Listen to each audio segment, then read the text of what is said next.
existem de 300 a 400 tipos de micotoxinas. E ainda tem muita pesquisa para ser feita nesse sentido.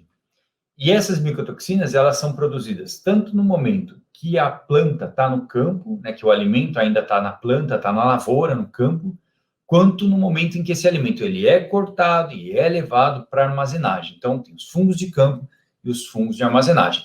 E esse crescimento é totalmente dependente dos fatores ambientais, que justamente é calor e atividade de água alta. E também existem alguns fungos que são fungos específicos que crescem melhor no frio.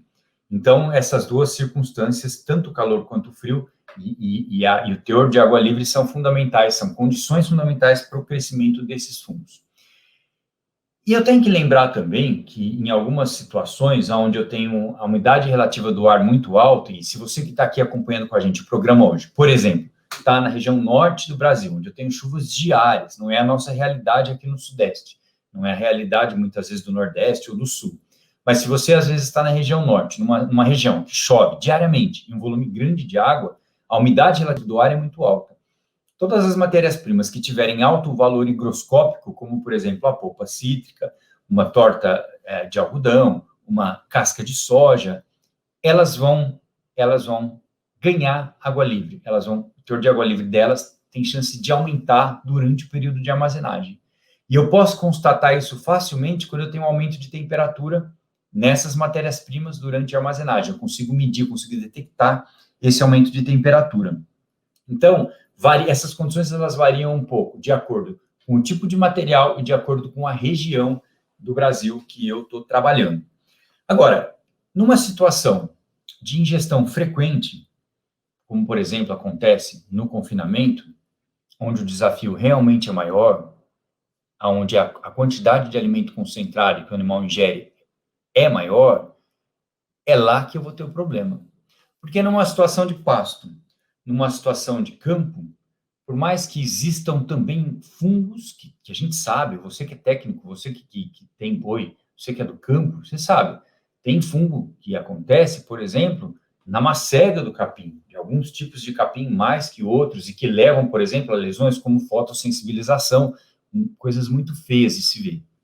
Em geral, a gente tem esse problema quando a gente tem, assim, também uma condição ambiental importante, como uma formação do ambiente favorável ali embaixo do capim.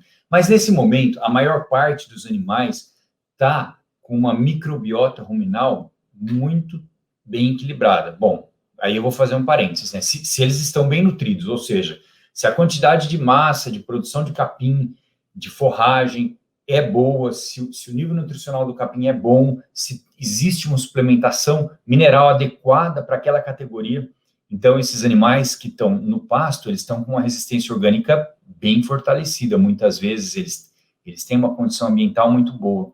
Então, por mais que eu tenha fungo, que eu tenha micotoxina, elas vão encontrar um rumen muito rígido, um rumen com capacidade para neutralizar. Algumas micotoxinas, elas são neutralizadas por algumas bactérias do rumen nessas situações. Outras não. Então, mesmo no pasto, eu ainda tenho que tomar cuidado, porque existem algumas situações que eu deveria, sim, atuar contra micotoxinas. Mas no confinamento, muda completamente o jogo, porque a suposição inicial, né, a prerrogativa de se confinar é adensar a dieta. Quando eu adenso a dieta, eu boto carboidrato, eu boto amido, eu boto energia, eu boto concentrado, e aí eu mudo todo o equilíbrio dessa microbiota, e esse é um fator, vamos dizer assim, uma mudança importante na característica do animal que é ruminante, fora um outro fator ambiental, que é reduzir o espaço, enfim, todas as prerrogativas de um animal confinado. E aí esse animal, ele tem uma microbiota que está mais suscetível e o efeito dessas micotoxinas se torna maior, porque a concentração que ele ingere é maior e porque a defesa dele é menor, ou seja, a resistência orgânica dele é melhor. E aí pode acontecer uma intoxicação ou uma resposta tóxica. Quando eu falo em intoxicação, não é somente assim um quadro grave de uma intoxicação aguda. A intoxicação é uma resposta tóxica do organismo a uma substância que entrou nesse organismo, que é um corpo estranho e que vai levar a uma reação desse organismo. E essa resposta tóxica, ela se manifesta algumas vezes com alguns sintomas. E esses sintomas que detectáveis, por exemplo, no confinamento, são redução do resultado zootécnico, do ganho de peso, por exemplo.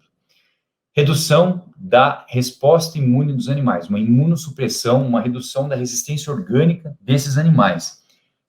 Situações de diarreia, diarreias em mudança do score de fezes, mas evoluindo até diarreias importantes que acontecem e que muitas vezes são esporádicas e que muitas vezes passam desapercebida, mas o animal está ali e eu começo a observar um pouco de diarreia e eu tenho certeza que alguma coisa pode estar errada ali no confinamento. Lesões no fígado, lesões no rim, edema pulmonar. É claro, nós estamos falando de sintomas que variam de acordo com a concentração que esse animal ingeriu de micotoxina, mas quando eu falo em edema pulmonar, é uma coisa muito longe da nossa realidade. Edema pulmonar é um acúmulo de líquido no pulmão. E se eu falar em secreção nasal? E se eu falar em corrimento nasal? Não necessariamente um animal que está com um quadro de pneumonia, mas um animal que está só com uma secreção nasal. Quantos por cento de animais que hoje eu tenho dentro do confinamento que apresentam algum tipo de sintoma respiratório? Porque além dos outros desafios que eu já disse um pouco antes, eu também tenho o desafio da poeira, da concentração de animais, do número de patógenos que está mais alto dentro daquelas baias de confinamento, então o desafio é maior. E aí eu tenho uma micotoxina que diminui a resposta imune desse animal. Então, eu começo a ter alguns tipos de sintomas leves que podem ser transitórios, dependendo do grau de ingestão, mas que, com certeza, eu posso até não detectar ou eu posso até achar que é normal. Eu, muitas vezes, vejo animais no confinamento com secreção nasal, não serosa, mas um muco mais espesso, até, muitas vezes, tendendo a purulenta. E aí, essa é uma situação que eu posso ter certeza que esse animal não ganhou o tanto de peso que ele tinha que ganhar.